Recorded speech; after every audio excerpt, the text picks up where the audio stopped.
Hello, I'm Faith, and welcome to Faith's Take, where I talk about anything and everything that I find interesting. This is the fourth video in my 10 Weeks of Mystery Science and Riff Tracks Top 10s project, in celebration of the Mystery Science Theater reunion show on June 28th. This week I'll be covering my favorite Joel-era host segments. I decided to divide this between Joel-era and Mike-era because there are so many host segments in the series, and I wanted to make sure I could cover as many as possible. Also, there won't be any songs on this list since I already have a separate list for those. So let's dive right into my top 10 Joel-era host segments. Number 10. Who are we trying to kid? These people are no more Beatniks. They're not even Boatniks. Beatnik guys don't wear sensible Sears windbreakers, and Beatnik women don't wear campfire girl neckerchiefs. If these people are Beatniks... then Pat Boone is a Beatnik. Cardinal Stritch is a Beatnik. Yeah, if these people are Beatniks, then my mom's a Beatnik, and she's not. A simple but classic host segment template that I've always enjoyed is that of Joel and the Bots discussing an odd moment or concept of the movie in depth.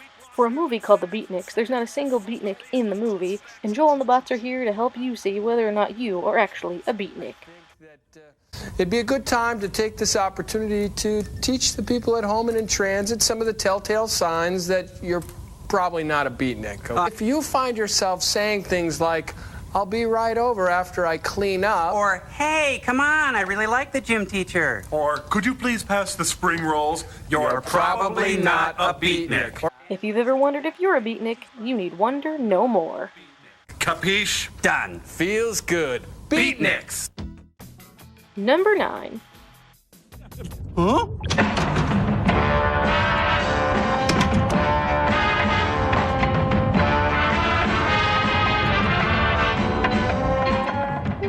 It wasn't often that we got to see the SOL captives have to deal with their own inner insanity, but when we did, it was either really sad or really hilarious. And this is definitely on the hilarious side of things.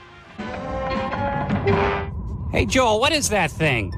It's all part of my diabolical plan. But it's just a useless prop that you built. It's not even connected to anything. I know.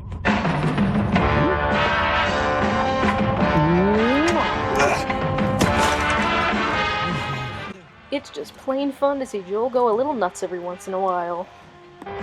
Joel, is there any point to this? I've got a lot of work to do. Would you mind telling us what this is all about? That's it. I've had enough. Joel, you're ruining it for me! I know.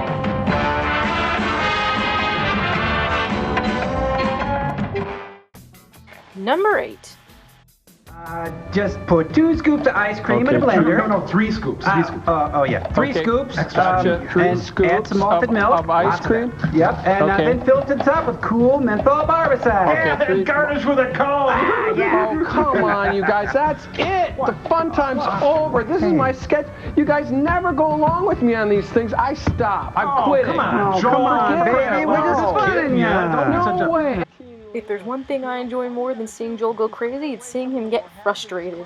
Joel was usually one step ahead of the Bots and was able to counteract their shenanigans, but there were a few times where they got one over on him. Every time you guys, the robots, come up with some half-baked idea, I try to go along with it and be supportive, but the minute Joel has an idea for a presentation, in run the baby Teddy Ruxpins and spoil everything.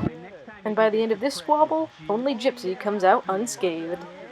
Hey, Gypsy, come here! Gypsy. No, it's too small. These two! Nothing but trouble! Back after this! Number 7. Here, I'm gonna demonstrate, okay? Watch me closely. Alley-oop! Hey, wait, where'd he go? I don't know. I'm over here, guys. I hate when you do that. But, Servo, that's fantastic. That's amazing. It's physics, Joel, plain and simple.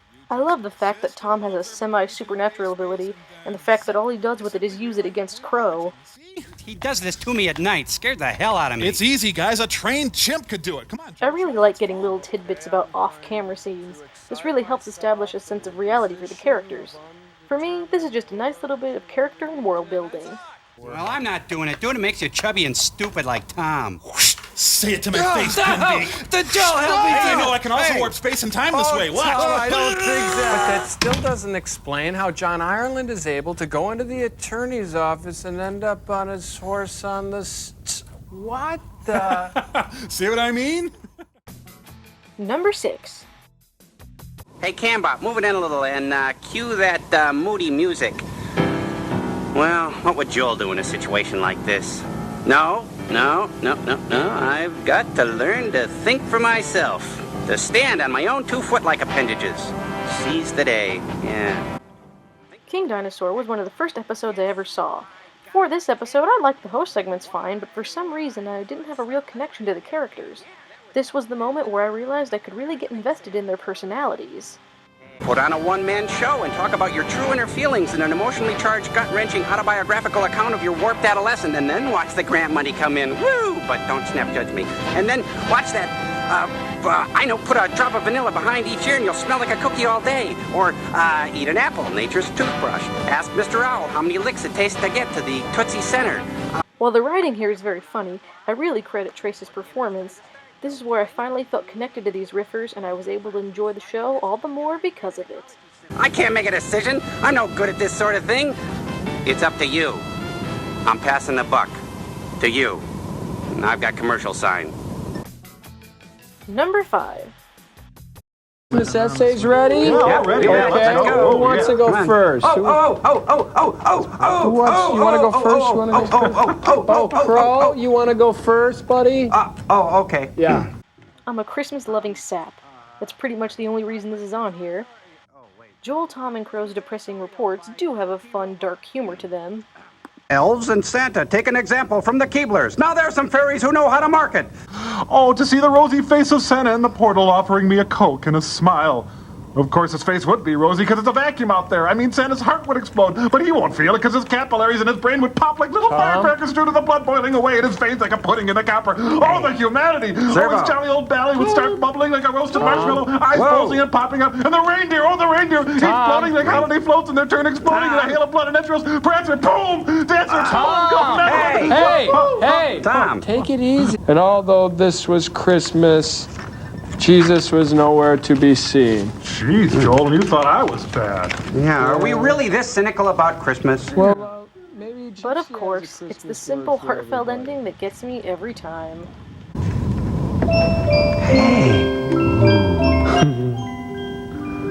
Well, Merry Christmas, everybody. We got commercial sign on here.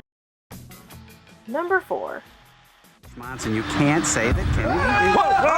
Hey, Joel! What are you doing? Do you have any self-control at all? I fell. I'm hanging here by one arm. You guys have to help me. Okay, how about this? Joel Robinson killed us. Joel Robinson killed us. Joel Robinson killed us. Like I said earlier, Joel usually had a handle on things, but it was always great when he didn't. Tom and Crow's manipulations and demands are hilarious. Come on, you guys. There may be a few changes around here, though, Joel. For instance, how late can we stay up tonight? 8:30, same as always. Oh, okay. Joel, your arm getting tired? Okay, 9. And it just gets better when Joel can get back at them for their mischief. I just love his smug face in this scene. You have only one option. You must offer gypsy to us in a pagan earth ceremony, which we hold every Tuesday at 8. It's the only thing that makes any sense anymore. Yeah, well, listen, you guys aren't funny anymore, and you deserve each other. I'm going to take your bodies and get going, okay? Hey, Joe, we're sorry. We're just having a little fun. Hey, don't turn the lights off. Overall, this is some classic Joel and the Bot's hilarity. Oh, Joel. What? I'm very sorry. It's just that you put us in a rather unusual situation. Let's have a nice smoked duck and goat cheese pizza tonight, huh? What do you Come on, think? you guys really expect me to make that? No, Mr. Robinson. I expect you to die. Come on, you... Number 3. All right. Here it is. Mitchell, starring Joe Don Baker. You guys watch Joe Don Baker movies? Mitchell was the last episode with Joel as the host, and the one to officially introduce Mike as a character into the Misty universe. It's also one of the rare episodes to actually feature Gypsy. Joel, if you were faced with your imminent death and had to get back to Earth like pronto, how would you do it? Oh, come on, I'd never leave you. But Joel, your imminent death! Gypsy, honey, I could never leave you. It's all for one and one for all. That's the Robinson way. Oh, no! We also get quite a bit of the Mads in this episode.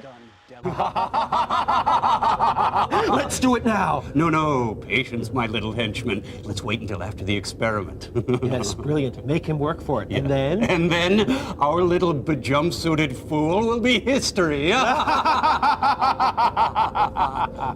Get back to work. It's a really nice send-off to Joel that's just the right amount of sweet and funny.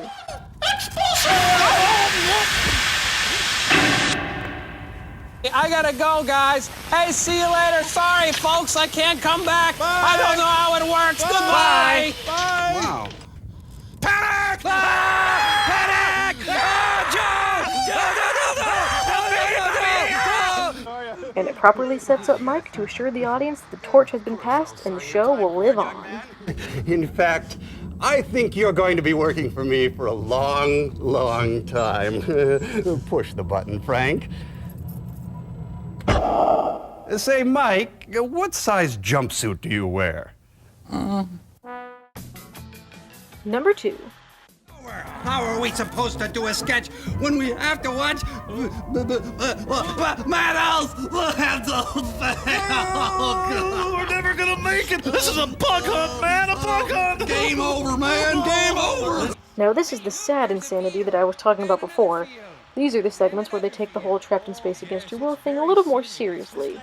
From Manos, the hands of fate. Oh, you said Manos. Personally, I'm not a big fan of the theater bits of Manos, because you feel like you're actually trapped in theater with them. It's almost a little claustrophobic.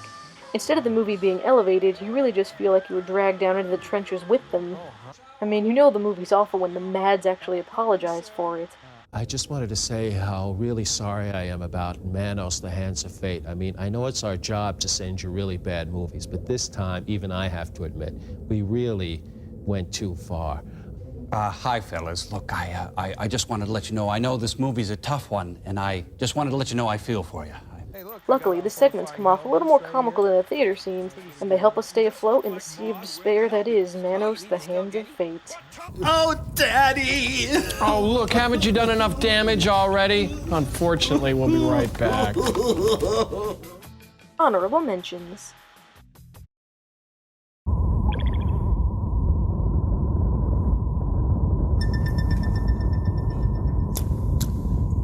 Waffles. Oh, we got moved!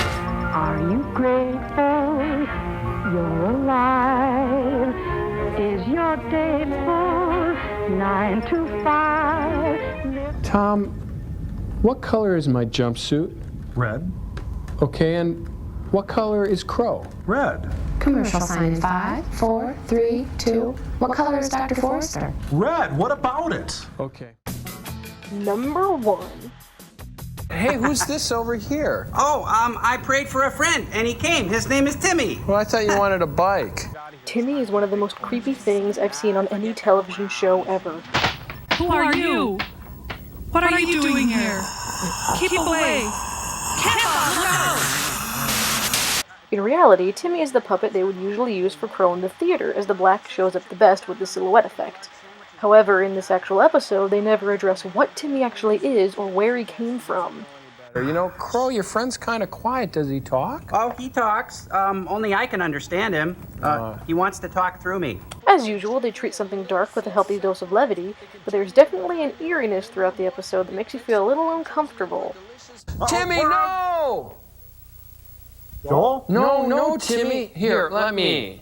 No, honey. You see what happens when you touch things? Let me do it. Honey! Joel! I'm trying, Servo. Now cut that out! Oh, Timmy, I told you not to touch anything, all right? Gee, you're a strange little man. Where did you come from, anywho? That feeling gets a million times worse when Timmy shows up in the theater. Worse still is that Servo is the only one to notice, as the others don't believe him, as Timmy tries to kill him. I don't think you're supposed to be in here. Hey, Joel, look over here. Timmy. Hey, quit trying to distract me, Tom. Just leave me alone, okay? Easy. Ow, stop it. Knock it off. Stop it. Ow. Yes, ow. You're really pushing it, mister. That does it. Come here, you dead at this arm. Oh, it's out with the thing. Hey, Tom, what the hell? Hey, you didn't tell us Tommy was in here. Timmy! I think Timmy is trying to kill Tom Servo. Yeah, that's right. Go to the bridge. Stay frosty. I've got a plan, okay? All right, Come on. go. Come on, we're coming. Surprise! It all comes to a head at the end with the heroic rescue from Joel, and then Timmy is thankfully never spoken of again. Let go of him, you bitch. Stay close, Newt. 3. Quick, give me rocket number 9.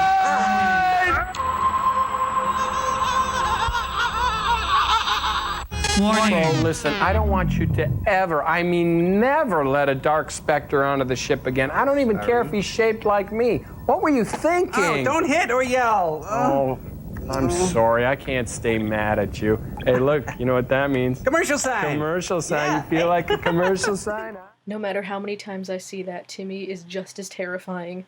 As always, thank you so much for watching, and I hope you'll join me next week for my top 10 Mike era host segments. I'll see you guys later.